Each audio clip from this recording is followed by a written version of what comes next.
What do you say to Republicans who argue the funding is a waste of taxpayer dollars and consider your outlet to be a biased propaganda machine? All of it. It's all true.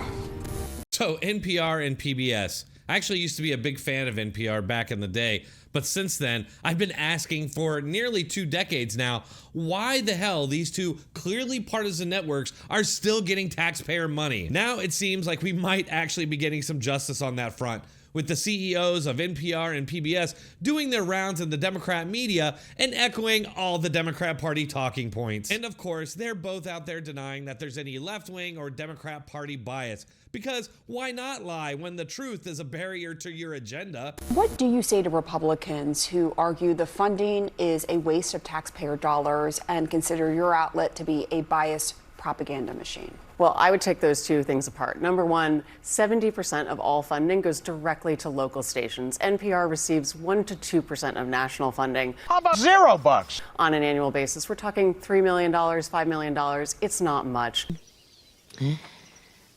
I think, unfortunately, this is cutting off their constituents' noses to spite NPR's face. It doesn't help anyone to take this funding away.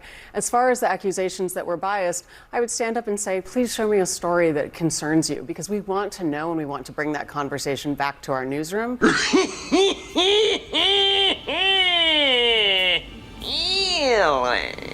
Yes, this must be an example of boss girl Catherine Marr navigating around that pesky truth by simply lying about all the elephants in the room. PBS, NPR, and the rest of the Democrat Party media have been fully exposed at this point for their operation to cover up not just for Joe Biden, but his corrupt son. I got so frustrated with what I saw was the sort of the lack of different perspectives in our coverage that I decided to look at voter registration among our staff. And what I found was 87 registered Democrats on our editorial staff, 0 Republicans. I presented this at a all hands or a large news meeting, and I said, hey, look, something's gone wrong here. We really latched on to Adam Schiff. He was like our muse to the Trump collusion story. We had him on constantly, a lot. I think I counted 25 times. And in most of those conversations, he sort of alluded to evidence he may have had or sort of teased out, Russia, he was colluding, or the campaign was colluding with Russia. And then the Mueller report came out and no collusion. Please show me a story that concerns you. Speaking with our editorial leadership, one thing that came up quite frequently was the Hunter Biden laptop story. Indeed. And our editorial leadership today says, we wish we'd gotten on that earlier. Please show me a story that concerns you. Here's one of the headlines at NPR.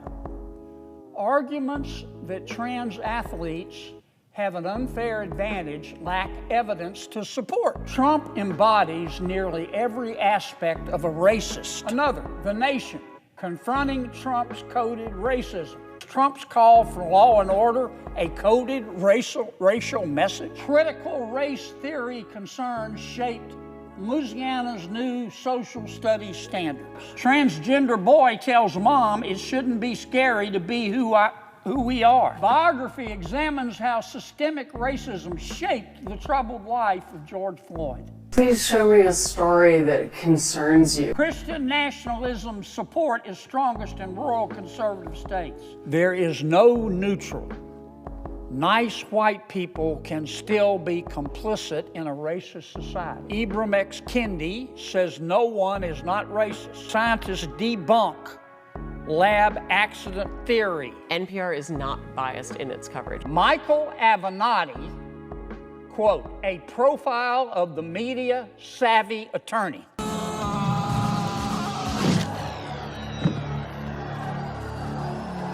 Yes, both NPR and PBS have a long documented history of taking your tax dollars and producing Democrat Party propaganda with it. Their entire premise about public media is a total lie. Sure, they have some real stories and some real journalism because the best lies always have an element of truth to them. All right, folks, that's all I have for that one. Make sure to let me know what you think in the comments, and if you're still here, might as well hit that like button and subscribe because I do post on a regular basis, both long form and short, so make sure to keep checking back for more. Thanks a lot.